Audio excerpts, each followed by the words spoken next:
Greetings everyone. Welcome to today's lecture on evolution of art forms in prehistoric and proto-historic period in Indian history. In this lecture, we shall be focusing on the study of art in its cultural environment, which would also include a reference to the contemporary realities, historical events, social dynamics, religious and spiritual developments, as well as technological advancements. So, we can say that any kind of study related to history of art is interdisciplinary, because art cannot be studied only in its physical form. One has to take into consideration how history in the Indian context has been a fascinating process, because it also brings to forefront a whole range of issues, debates, different viewpoints, and also different methods that have been incorporated in order to understand any piece of art. This would also include a reference to changing perspectives as well as different approaches in academic writings on the visual arts of early India, which also would be the focus of the lecture. Now, when we talk about history of art, it definitely includes visual form of art. The visual had become an important tool of analysis for cultural interpretation as well as historical reconstruction during the colonial period in India. Despite different biases as well as shortcomings, this image-centric approach had its own advantages, and it left a lasting legacy in the scientific documentation of different artifacts, a process that started during the colonial period. And with this, a specific kind of archival and museum collections also began, and with it proper display and knowledge dissemination systems as they evolved in art had a distinct impact on historical as well as museum studies. Visual works of art convey a specific narrative, and they also represent the changing human experience from prehistoric cave paintings to contemporary art forms. Therefore, any kind of art captures a moment, and it is very specific to that particular period, and it also conveys the different experiences which the artist must have gone through while trying to capture that moment. So, visual artists definitely provide a window into history and society that could not have been conveyed by any other way. This is all the more relevant for prehistoric period, for which we do not have any written records, or for proto-historic period, for which there are written records but the script has not yet been deciphered. For present and future generations, artists conserve the rich legacy, traditions, beliefs, different practices as well as conventions of different civilizations are captured through various art forms. So, we can say that art history provides a window into the growth and also captures the fall of civilizations, of societies, as well as it gives an insight into different experiences which those civilizations must have gone through. So, visual art is a very crucial part of the human experience, and it also captures the world those civilizations were living in. Art has the power to help us understand our history, culture, socio-economic cultural experiences in different ways, and this kind of understanding can rarely be developed by any other medium. So as we are going to focus on different art mediums like painting, sculpture, architecture, I shall be taking up these separately. So if we talk about painting, one can, in a layman's language, describe it as a technique of applying pigment which is suspended in some kind of a medium and a binding agent to a surface. The surface could be a canvas or a paper or even a wall.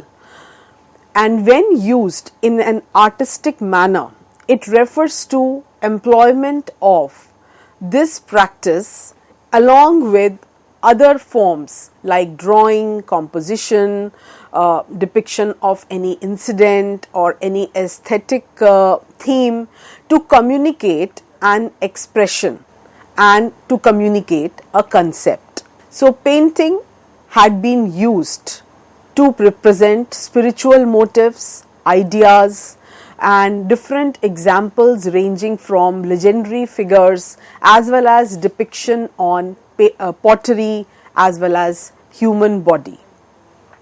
So if we talk about prehistory, then definitely painting is a very important medium which helps us understand prehistoric period in India. Prehistory is the period of human activity between the use of the first stone tools, that was around 3 million years ago, and the invention of writing systems which started appearing around 5300 years ago.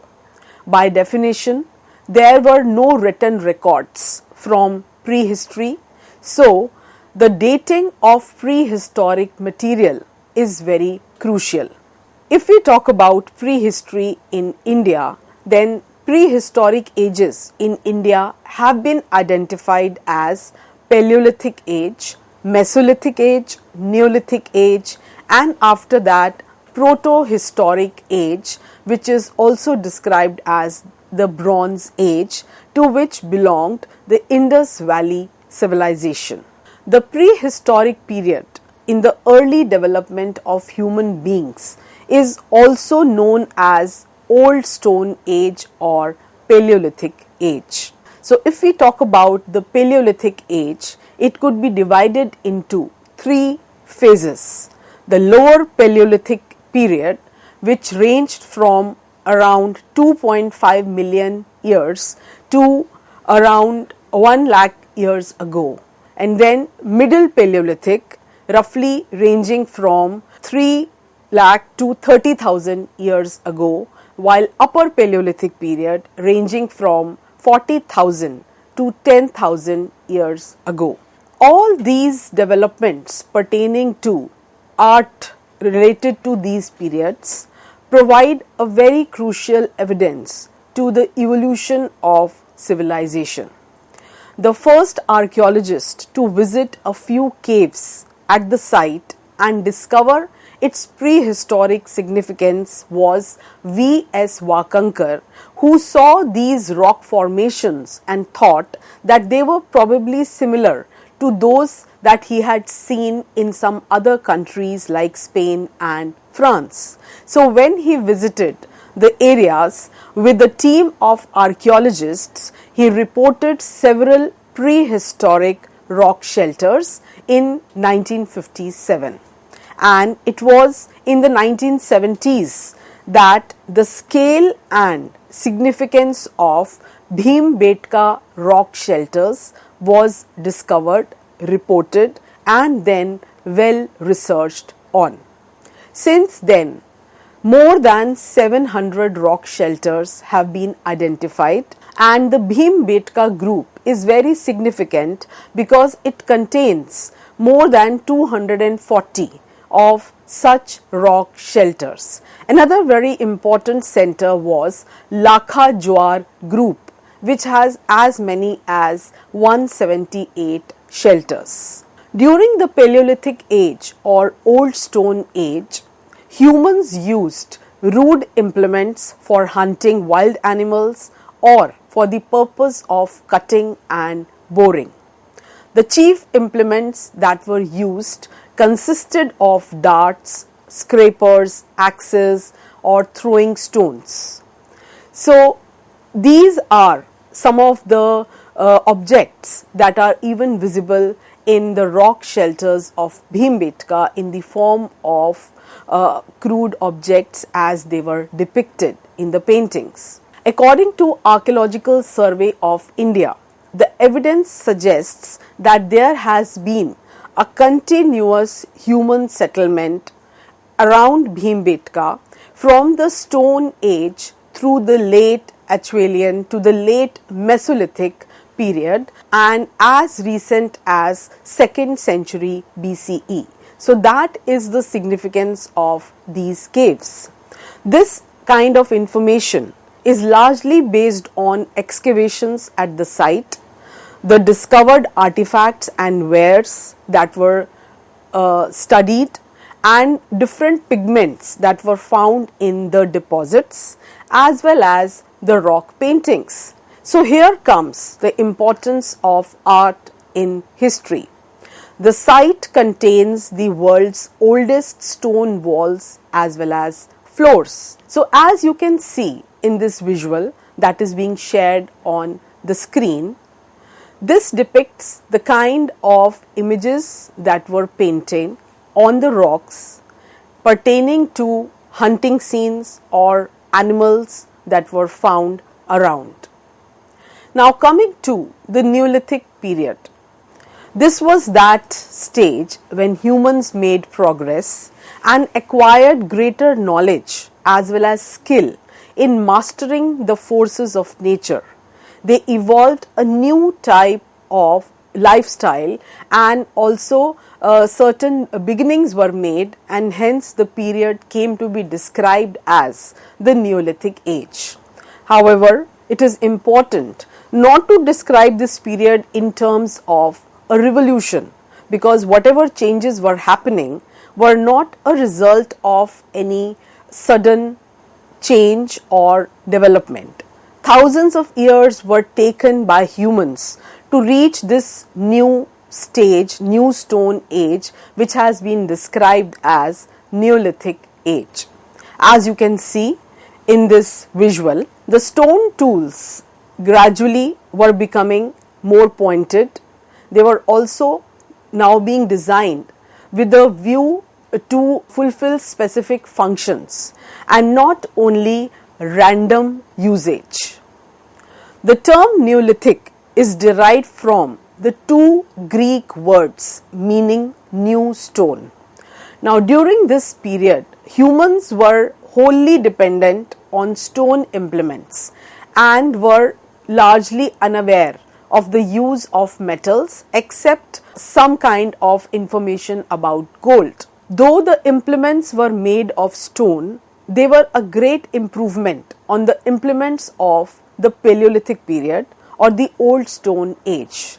They were made of black colored rock, which was tougher and more tenacious than the earlier used rocks like quartzite. The Bhimbetka caves display different kinds of images that were captured in the form of paintings, as you can see in this visual.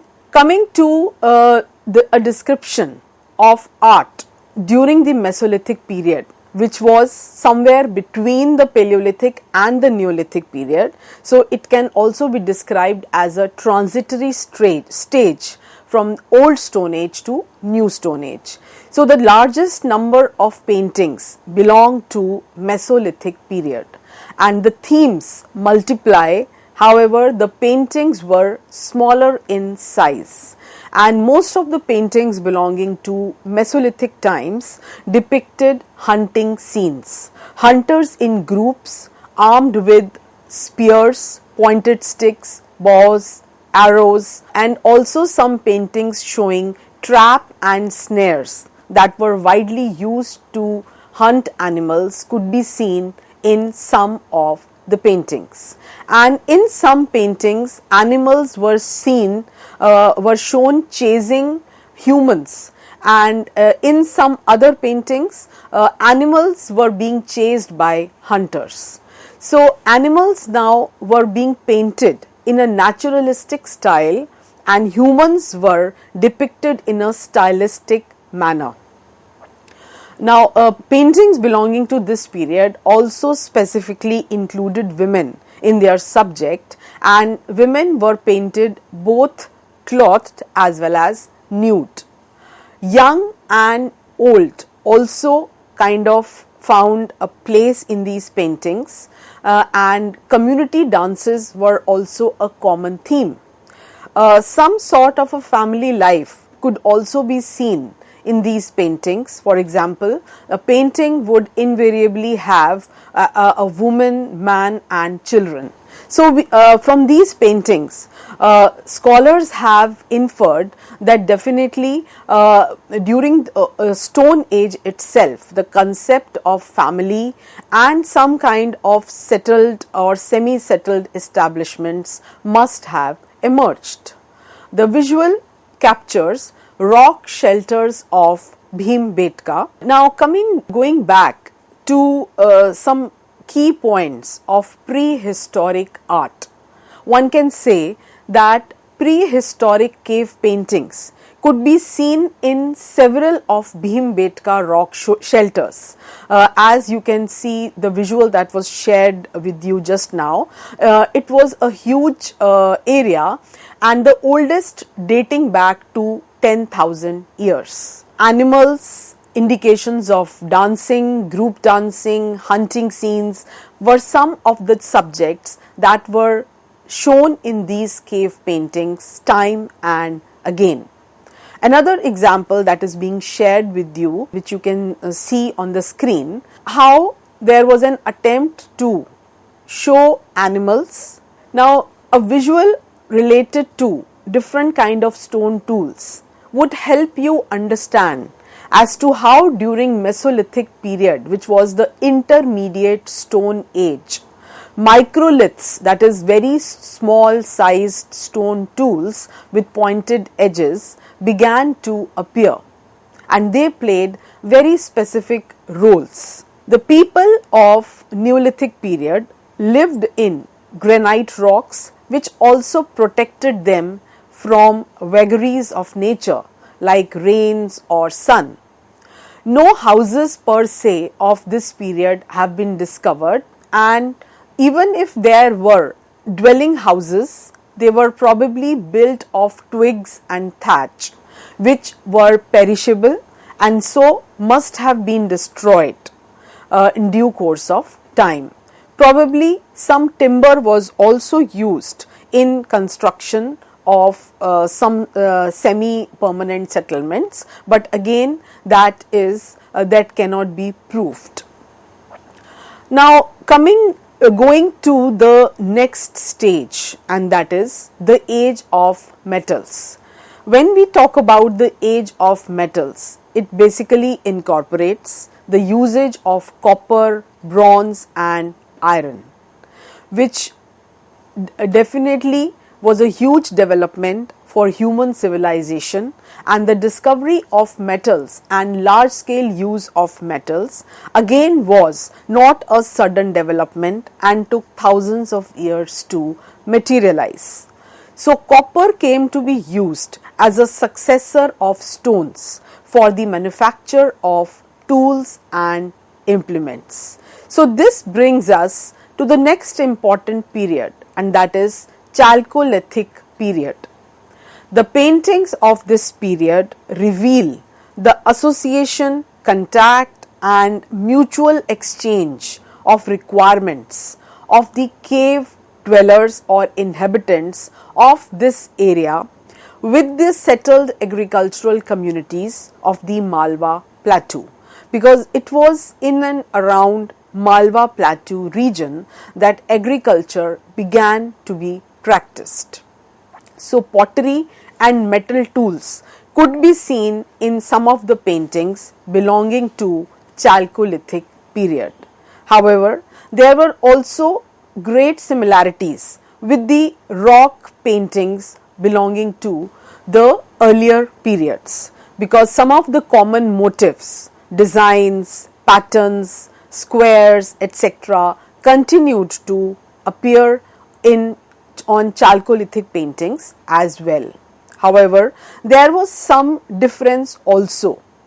The vividness and vitality of earlier periods, that is of paintings belonging to Paleolithic, Mesolithic or Neolithic period, probably disappeared from the paintings belonging to Chalcolithic period. Now we move on to the next very important phase of civilization, and that was Indus Valley civilization, which can be described as a proto-historic civilization as far as India was concerned. Why we consider it as a proto-historic civilization? Because though it was a literate civilization, there was very much existence of script, and there are a number of the written material is definitely there in the form of seals, etc., inscriptions. However, the script has not been deciphered. So this most of the information or historical facts that archaeologists have gathered or historians have depended on understanding this civilization depends on the kind of remains that have been unearthed. So therefore, art and architecture of Indus Valley civilization is very crucial for understanding the extent as well as the socio-economic, political, cultural, religious features that were existing.